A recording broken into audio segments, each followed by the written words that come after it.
mas o DVD Cara, foi cancelado. você, cara, tem lá uns pratos lá ruins, sei lá. É porque é difícil falar que é ruim, né? Pra mim é ruim algumas coisas. Não sei se pra você Não, vai ser ruim ruim. é prato rachado, velho. Ah, Não, mas, mas tem tem- prato bom Depende. rachado.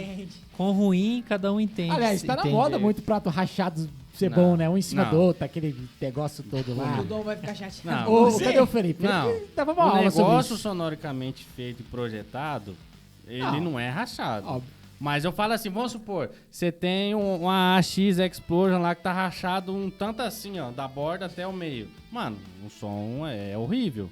Você não vai levar aquilo pra uma gig pra dar som de tampa de panela. Tá ligado? É isso Não, que eu falo que é ruim. Sim, eu acho que, cara, é isso, cara.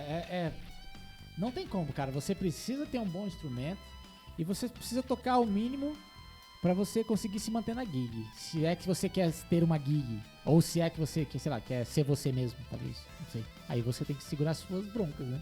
O Tano quer tocar Fusion, beleza? Você tem que tocar Fusion pra caralho, porque é só você. Ou não, quero tocar, viver tocando de freelance. Beleza, você precisa tocar Fusion pra tocar um batidão.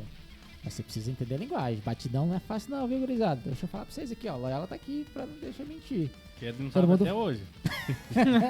Todos nós, cara. Cara, esse negócio de balanço, swing, ghost, a naturalidade ali, tem que ser um gaúcho. Mano, mas eu é já difícil vi. pra Eu vi caralho. uns caras tocando e mexendo na cadeira assim, aí os caras falam, porra, que balanço que Balanço, você tem. Os caras todos fazendo o groove em cima, tá fazendo.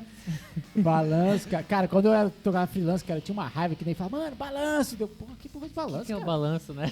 Vai lá no serralheiro e manda fazer um balanço lá, bicho.